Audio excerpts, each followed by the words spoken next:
Welcome, everybody. Today is the World Day Against Trafficking in Persons, and that is just a really long way of saying that we are bringing awareness to human trafficking. It is a day that the UN has designated to really draw attention to this issue across the world globally. There was some attention drawn to it a few years ago with that movie Sound of Freedom. This is very much still a huge issue, both for adults and for children, but really we want to shine a light on how this is affecting the children in our program in India, because this is such a massive issue affecting our children across India.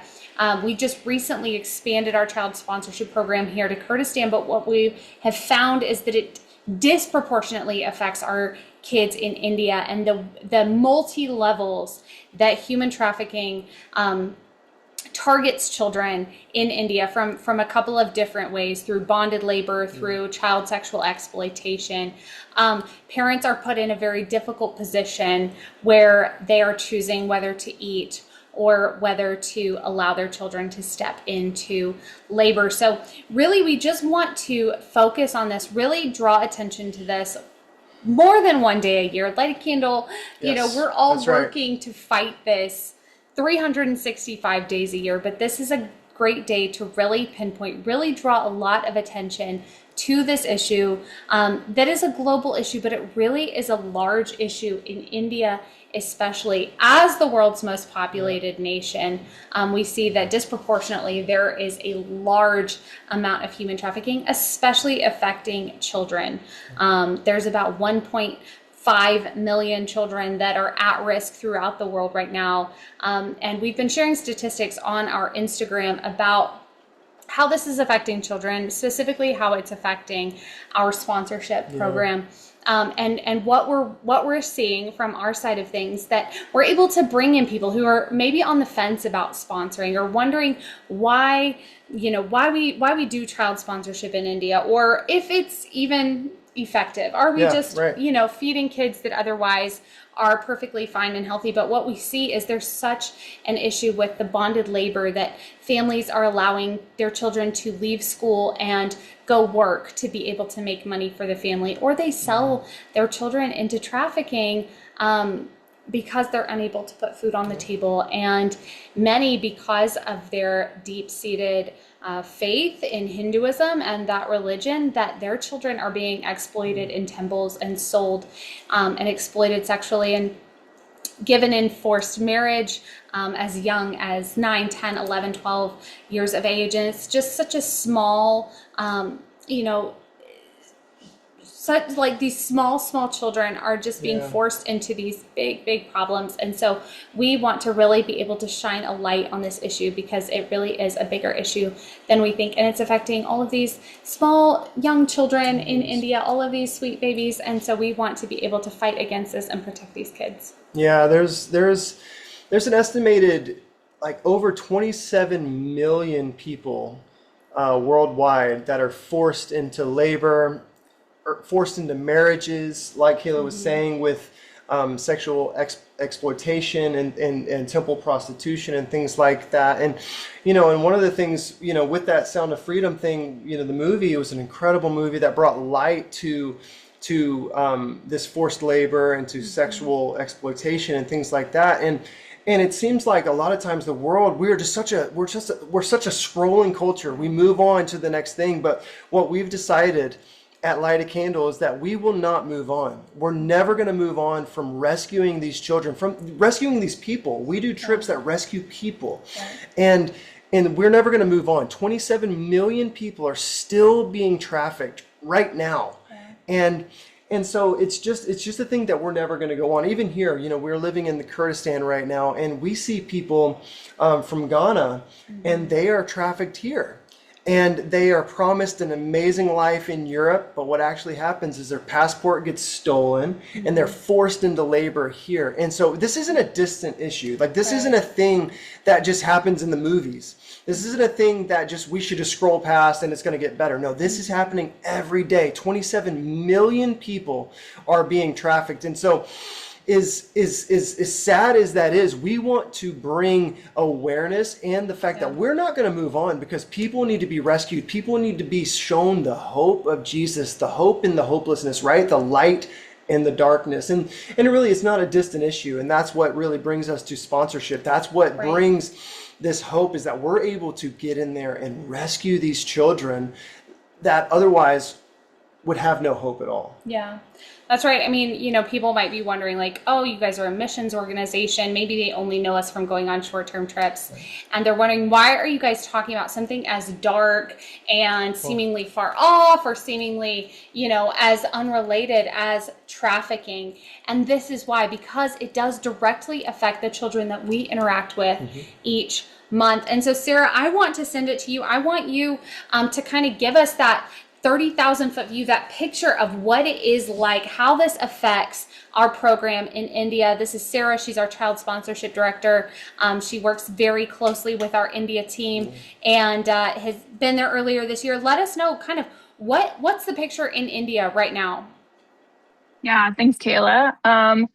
So just to kind of throw out some statistics, according to India's National Crime Records Bureau, there were over 6,000 trafficking victims in 2024, and over a third of those victims are children. So what is the main contributing factor to the issue of trafficking in India? Well, according to the NCRB, about 30% of victims come from families that are below the poverty line.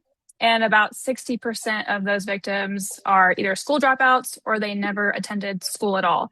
And so that tells us that poverty and lack of schooling are major contributing factors to the risk of trafficking. So yeah, these are not side issues. They're actually the problem, the main issue. Because like you were saying, Kayla, these parents will have to make the decision, if they can't afford to feed their child, what are they going to do? Are they going to just let them starve, or are they going to let them go out into the streets where they're vulnerable, where traffickers target them, or directly sell them into trafficking? Because that in their minds is better than the shame of not being able to feed their children. Yeah. So when we have kind of those main issues, the poverty issue, Yeah. the education interruption issue, and then of course there is that sexual exploitation as well as the religious sexual exploitation of children. There's those three different issues. How are we addressing, as Light a Candle, each of those issues? Can you kind of let me know, how are we addressing that poverty issue? Yeah. So, for anyone watching this who doesn't know how the sponsorship program works, it's $49 a month that goes directly towards the care of a child. It covers their food, it covers their medical care, and their education. And that is basically, so, on the poverty level, it just relieves the burden from the family to provide, because especially in remote India, the poverty level is honestly, it's hard to even really fathom. A lot of these people are working for dollars a week, and sometimes they can't even get that. And so what the sponsorship program does is provide them with the basic things that they need so that there's not that pressure and that decision that they feel like they have to make between eating and sending their kid out into the streets. And then it also provides access to education so the kids can go to school. And actually, all of the kids in our program that are sponsored have to go to school. It's not optional.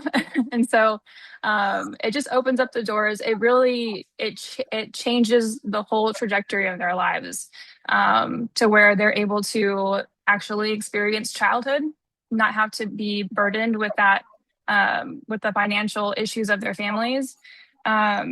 And as far as, so with what you were talking about with the temple prostitution, we actually have, so we have a village where we have a safe house that we operate. And this is where we have the highest risk kids. So these are kids that are coming out of some of the darkest situations. They're actually rescued. So while sponsorship is prevention, in this case, it's actually rescue. These girls are rescued directly out of the temples. They're given shelter, they're given food, and they're also given access to education. And so they can actually go and pursue their dreams, pursue their goals, and yeah, it's not just simply giving money and giving food. It's really like changing their lives. Yeah. I think we say that a lot. It's not like with sponsorship, it's not, this isn't a distant issue. Like this Yeah. is a real person who is going through real hardships, and what sponsorship is doing is changing people's lives. And we're seeing, and I love what you said, like this isn't just feeding people, this is actually rescuing people. Like Hmm. we're actively rescuing children from this trafficking, Hmm. and that's what makes this program just so incredible. And years before we were even part of Light a Candle, this is what attracted us to the sponsorship program, is how we rescue these kids. It's Yeah. incredible. Yeah, I know that there is, we have a story about this one mom who had several children, and they were facing such dire consequences, just such a lack of food, such a lack of ability to be able to provide for their family, that the mother had purchased arsenic. She was prepared to take it and to give it to her children and to Wow. just kill all of them, because she couldn't take it anymore. And she really, she believed in God, like she was even a believer, and just felt it was her only way. Like that was the level of desperation, the level Mm. of poverty that they were experiencing, the level of hopelessness. And it was the same day that she was planning on giving that to herself and her children, that the Light a Candle team came, let her know that one of her children was sponsored. They provided her with a food bag. They provided supplies. Yep. She threw away the arsenic. She was no longer going to take that step, and she found hope again. Wow. And when we say that this is rescuing people, when we Right. say this is saving lives, changing lives, like we are not making this up. These are real stories that we hear, of families that truly feel hopeless. Even believers that have the hope of Jesus are just so practically broken and helpless and desperate that they are at that point where they're willing to sell their children into bonded labor, or they are even willing to take that step to take their own lives. And so these are very, very desperate people, and it's not just something that placating or a couple of nice words on a post No. is going to change their situation. It is practical, That's right. hands and feet of Jesus, boots on the ground, food bags every month, medical care twice a year, education supplies. And those two go hand in hand, right? Like the food bags that we're supplying allow the families to eat, allow some of that pressure to be off to provide, and that allows them to allow their children to go to school and then to receive an education. And so it's all tied in together. And like you said, Sarah, it is both preventative and rescuing. It's tied in together. We can't have one or the other. We That's right. have to have both. So, Sarah, why don't you tell us a little bit about the No Child Left Behind Fund? Because we have children who are sponsored, and each child has one sponsor. That is such a beautiful relationship. The children can write to their sponsors, sponsors write to their children. The sponsors are providing for one specific child every month, not a group of children, not a village. They're one child. But tell us about the No Child Left Behind Fund and why that is so important to our program, what sets our program apart. Yeah, so the No Child Left Behind Fund, that is for kids who have either been in the program for 3 months and still have not been sponsored. At that point, they are able to start receiving food distribution, but it's also for kids who, for whatever reason, have lost sponsorship, so that they can continue to be supported. Because we really don't, we believe in, honoring our word. When they start receiving care, like we're not going to stop providing for them. And then a Child Left Behind Fund allows us to do that. So we've had, thankfully over the years, a lot of generous donations to that fund that have allowed us to continue providing. And that just, yeah, it helps us to continue providing for the kids that otherwise would be left behind, but they're not. Yeah. Yeah, I think it's so special. We have been able, as of this past December Yep. 2025, we have been able to provide over 200,000 meals to children through the life of our sponsorship program. And those are children who are not actively sponsored. Like that is 200,000 meals above and beyond what sponsors are providing for the children that they're sponsoring. It is absolutely beautiful. So if somebody wanted to be a part of this, if they said, yes, I want to be a part of preventing child trafficking. I want to be a part of helping these kids in India. I want to step in and support these parents. Yes. For those of us who are parents, we feel Oh my so goodness. deeply Yes. that just the weight of that, of needing to provide for Or your even children. seeing the kids, like Sarah, when we were in India and we get to see the food distributed to Yeah. the kids, you see the hope, you see them get the smiles on their faces, and they're just like, and even here, when we just did our first distribution last Yes. Saturday, it was just like you see the hope that this brings to people. And so as parents, it's just like, this is what every parent wants, is just to see their kid smile and happy and full of hope. And that's what Jesus brings. Yeah. And that's what we bring. So yeah, like what else? Yeah. So how can people be a part of this? If somebody's watching this, they've never sponsored a child for the first time, they don't know what it's all about, they need more information. How can they step in and be a part? Even today, how can they jump into it, Sarah? They can go to lightacandle.global/sponsor and they can, so it gives you the option to either sponsor the longest waiting boy or the longest waiting girl, or just the longest waiting. And then we are operating in both India and Iraq. And so just select the nation that you're feeling, drawn to, and then it'll pull up the next child waiting, and that will be your child that you sponsor. And it'll be $49 a month, and that, like we said, that goes towards their food, their education, their medical. And then you can also, we really encourage sponsors to write letters, and because this really helps to just help you get to know the child. It's not just a monthly bill that gets taken out of your account every month. It's a real child who is directly impacted by your donation every single month. And so if you write them letters, they'll write you back, and you get to know them, get to know their personalities, and you can also encourage them. I think that's one of the another way that we can, like, just really instill in these kids, like, that they're valuable and that they can go and pursue their dreams, and they should, and they don't have to, like, succumb to this cycle of poverty and just stay in the same cycle. So those letters are really good. They're really encouraging to the kids. And so, yeah.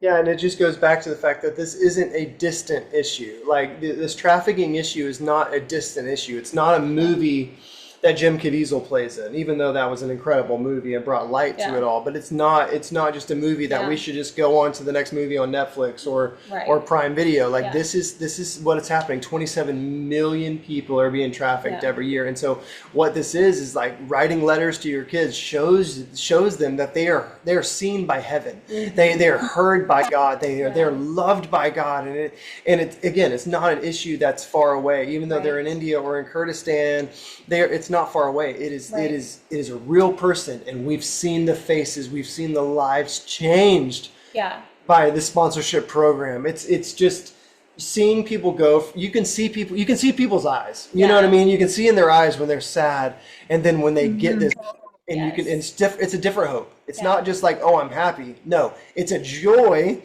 of Jesus that is like put into them when they Yeah. get this sponsorship. So it's not a distant issue. This is a thing that is very real, and these people, these children they're so in need, and they're so Yeah. loved by God, and it is your opportunity to really show them the love of God by sponsoring a kid. Yeah. We have received a couple of questions, and I want to kind of throw them out here for you guys. So Sarah, what role does the Zion Center play in our sponsorship program? So a lot of people saw us as we were raising funds for that back in March. We held a big grand party to open it up. It has been such a wonderful, beautiful space. And people are like, what role does that play in sponsorship? We saw that you were raising money, that you built it, that Yes. it was open, there was a party. Incredible. What does it do day to day, week to week, month to month? How does the Zion Center play a part in our sponsorship program? Yeah, so the Zion Center does a lot. As far as, like, distribution goes, it is basically like a refuge for our team when they're out on distribution. So our team actually spends 2 weeks out of the month going village to village, delivering the food bags personally to these kids. And that's exhausting work. And prior to this, they were just staying in, like, wherever they could stay, like little, hotels or whatever. But the Zion Center allows them to have, like, a home base where they can go and just be comfortable and rest and regroup. And because they're spending long days, come rain, come shine, come whatever kind of weather. They're out there sweating, they're out there getting rained on. And so it's just really nice for them to be able to have that place to go and just rest. It's also a place of training for our underground pastors. We have over 30 pastors that are currently working with us in the villages, and so that's a place of training for them. It's also there's plans to use it for like vacation Bible schools and things like that in the future for the kids. It's basically and it's also a storage house. So that's like one of the big things is that it houses all of our supplies, so we can buy in bulk and get things for a better price, because with inflation and everything, prices go up, and it's just much better to buy in bulk. And so it holds all of our supplies for like the food and the school supplies distributions. Let's see, am I missing anything, Kayla? No, that's great. Yes, I think that just the beauty of the Zion Center is that it's able to be used. We never wanted it to be some monument. No. It is that it is used day in, day out, that our team is able to use it, that we're able to use it for packing the bags to send out. Recently, it was full of all the school supplies that are going out on the education distribution. Like, it's so beautiful to just see the life coming out of that building. So I think that's good for everybody to hear what that is a part of. Michael, so what do people get wrong about trafficking? Like, when people are thinking about human trafficking, a lot of times they are thinking that it's this far off thing, or that it looks like, men in a van grabbing kids. Like, what is trafficking really looking like for our families in India? What does that really look like? And what are people kind of getting wrong about that? Well, I think that I'll speak to the people here a little bit about the people from Ghana that are here. Like, you can see people walking down the street here, and you would just think that they are normal people walking down the street. But when you get to know them, you realize quickly that they're actually trafficked here, and it's really weird. It's a weird thing. It doesn't look like, again, it's not a movie. Like, a lot of this isn't like a movie. This isn't Taken, like Liam Neeson. Like, this is like, there is that in the world, by the way. There is that type of bad thing, but there's a lot of just, it's like very secretive and very undercover. And these children, I mean, the children that we're talking about in some of the villages that we work in, even though the government says it's illegal, there's extremists that just sort of rule the land. And even though the government says it's illegal, they still just sort of sneak it through. And so it's way different than I think a lot of people think. Like, it's just not a movie. It's real. And the way to help them is really to be consistent and to be very bold. And that's what I think Light a Candle does great, is that we're bold. We get in there and we make noise so we can make change. And that's really, it's just a little bit different than I think a lot of people think, but it's real. Yeah. It's not distant. There's people trafficked all over the world, 27 million. So right.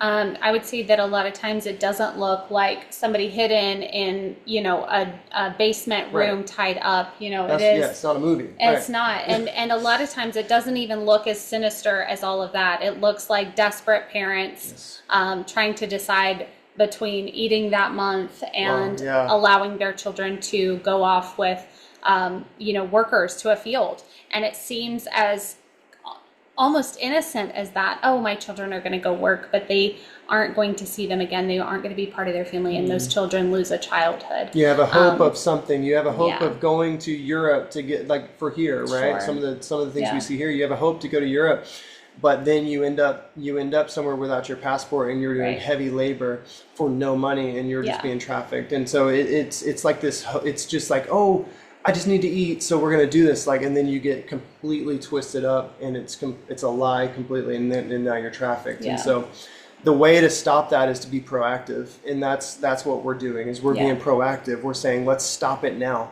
Like, let's be like I said, let's make noise so we can make change. Yeah. And let's sponsor kids so we can change people's lives. Yeah, absolutely.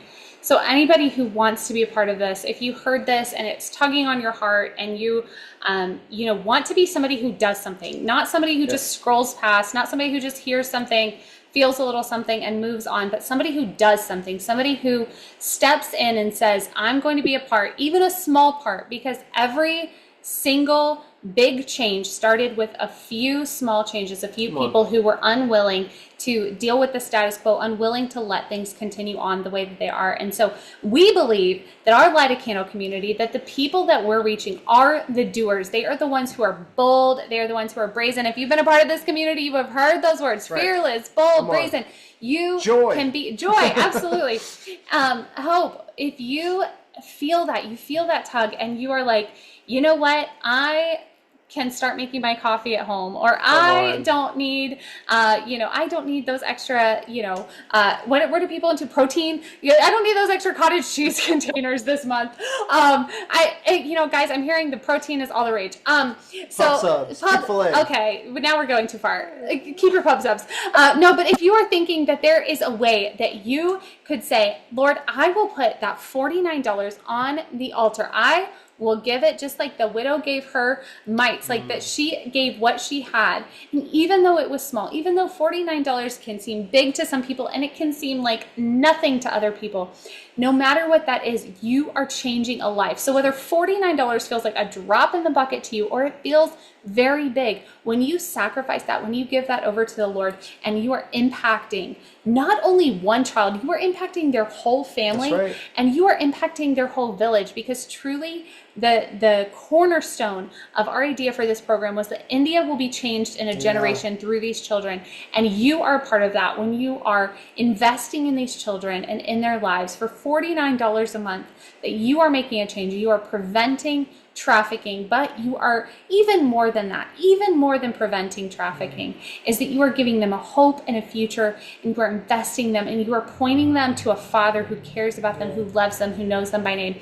So we really invite every single one of you to go to lightacandle.global/sponsor and choose to sponsor a child today. We would love for you to sponsor from either nation, but today we want to point everybody to India, because we do have 25 kids waiting in India right now for a sponsor, and they are the most at risk for trafficking. So for today, we want to point everybody to sponsor a child in India. Go to lightacandle.global/sponsor. Sarah is always available. If you have any questions about sponsorship, please email us, sponsor@lightacandle.global. We're also available on social media platforms. We would love to hear from you. We can help walk you through any of your sponsorship questions. We accept checks. We have a lot of people who ask if we accept checks. We do accept checks, bank accounts, credit cards. We are able to help, however you need to make it happen to be able to sponsor a child. And some people ask, is this only for Americans? No, we have sponsors, Sarah, right from all over the world. We even have sponsors in India, sponsoring Indian children. From Africa, from Europe, from Australia, from America, from South America. We have them from all over the world. No matter where you are, you can sponsor a child and you can bring them safety. So those are some of the questions that we get. We make it very easy to sponsor a child at Light a Candle. And to connect you, we want you to invest in that child and have a relationship with them. So bless you. Thank you so much for being on today, for watching, and for being a part. And most importantly, thank you for choosing to sponsor a child with Light a Candle.